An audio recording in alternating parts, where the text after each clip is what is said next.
What would a James Conrad review be without a 20-foot run-up?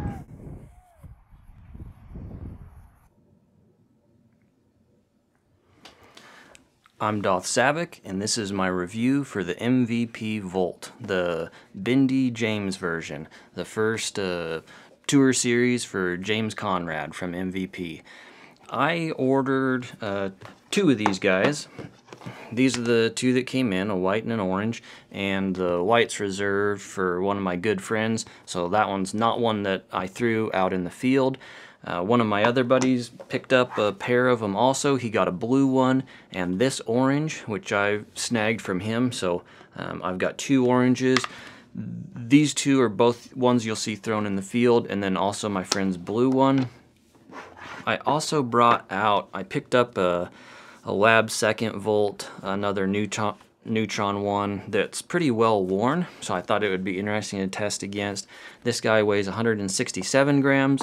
The other 3 new ones that you'll see us throw, or see me throw, is 168 to 169.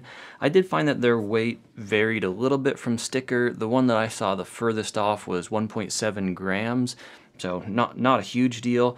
They're not way different.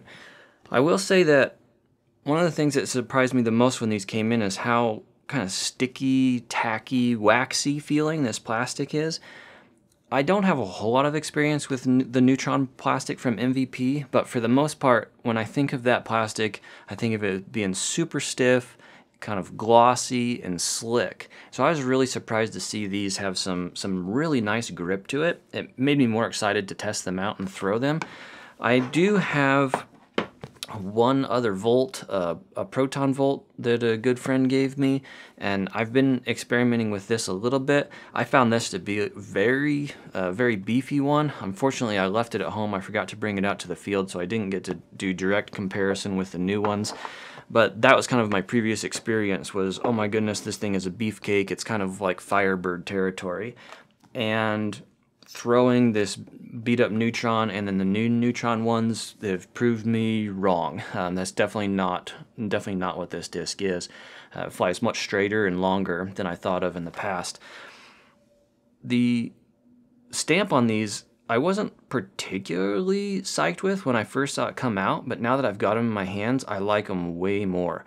This one's got gold for James' hair and then some of the highlights, and then also black and green.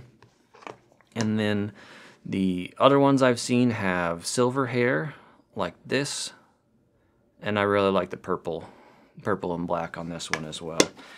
So both silver and gold for the hair and highlights, and I don't know how many other colors, but the stamp I've liked more and more as I've looked at it. So I criticized it when I first saw it come out, thought it looked goofy, but now I'm totally a fan.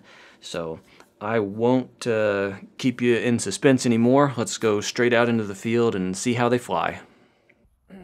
Let's see if I can just get this out pretty flat.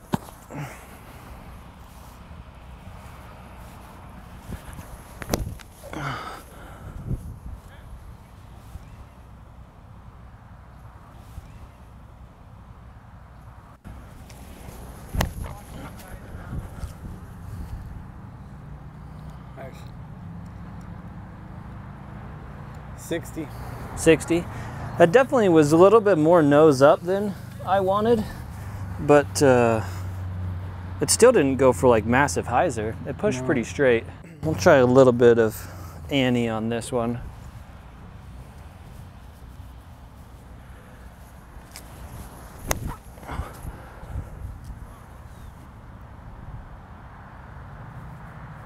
I probably got an extra 30 feet distance on the one that hyzered out. Based on its numbers, I wouldn't think it fits the slot that I'm now considering it in, but this makes me kind of want to compare it to the Animus. Like out of any disc in my bag, it might be closest in kind of like flight pattern and distance to the Animus. And the Crave's less stable, so you get more turn on the Crave. Definite. But you get the same distance on the Crave, don't you? 360? Yeah, but I think with the Crave, it's less effort. Yeah. and it's just a straighter flight overall, I can just kind of put it up there and it'll go. Where these were all, I mean, I was trying about as hard as I could. So we have a little bit of a tailwind. Yeah, you're right. Which I would say hurts me. Yeah. These aren't so understable. I'd need a No. tailwind, but. Watching these volts fly, you might be surprised at how stable they're looking for the distance that I'm throwing them out there. You got to keep in mind this is up about 4,500 feet elevation, so if you're like near sea level, for example, and throwing at similar distances, you're definitely going to see less low-speed fade, more high-speed turn. Everything acts quite a bit more stable, especially if I'm throwing it 4,000 feet, for example, higher than you might be. So you got to keep that in mind when you're watching them. Let's take a quick look at the profile of the Volt. Here we can see the height of the dome. There's not a whole lot of dome on these. Overall in the hand it feels like a very flat profile. I find that it's quite comfortable holding forehand, and I'm a little bit picky there. I do really enjoy a flat profile when I'm forehanding a disc. This is certainly one that I'm comfortable both backhand and forehand. At the tallest part of the dome we're just at 16.64 millimeters. We'll take a look at the profile of the wing. On the right I've got the Volt again, and that is 18.75 millimeters width on the wing. In this picture I've got an amp sitting next to it, and the amp is 18.45. In this picture we've got Animus, which you'll see next. I'm going to throw the Animus side by side with the Volt. And that's pretty unfair for the Volt. The Animus is way faster. It's a much sleeker profile, as you can see on the wing, and it's also much wider. It's 20.35 millimeters compared to the 18.75 of the Volt. We've got just a couple more profiles to compare against here. On the left is the Crave. The Crave's at 17.4. And here's a pretty good comparison. This is the Thunderbird on the left at 19.2. Again, compared to the Volt at 18.75. If I were to do this comparison again, I probably would track down a couple Thunderbirds to bring out into the field and throw next to the Volt. I think that could be a really good comparison. Overall, I found that the Volts fly very, what do I want to say? Predictably, I guess. If they're thrown flat, they just aren't going to do a whole lot, but they will give you a healthy fade at the end. If you rip them on hard ante, they're going to slowly pull out of it. There's no dramatic flight in any way. They're not squirrely. They don't feel super sensitive to nose up, nose down. Fairway driver I think is totally fair. In my mind, like if I'm going to slot it in my bag, I'm probably thinking of it more of as a control driver. It's going to do a lot of what my distance drivers do and just pull up a little bit short. So let's hop back out and watch them fly some more.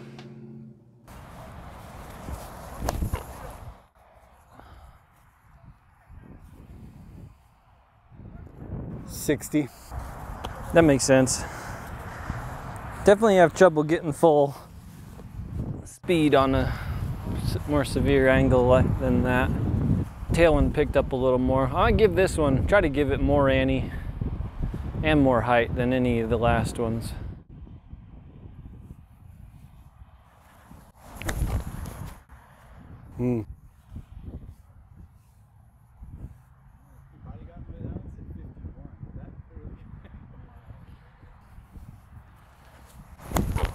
Oh, I missed it.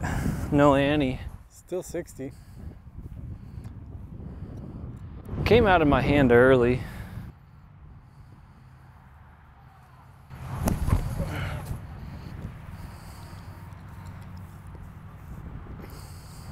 I'm slowing down. 59. Yeah, that makes sense. Longhorn and Animus. Yeah. Same style. I don't know, you think I should try to throw them on ante similar to that, or? Yeah, especially with this wind, I think it'll hold it. Okay. try the longhorn first here.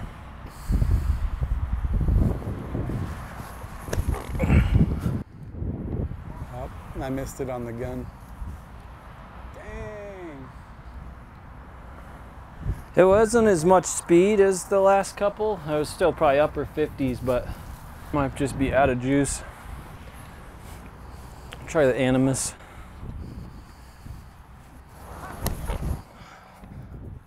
Dang it, I missed that one too.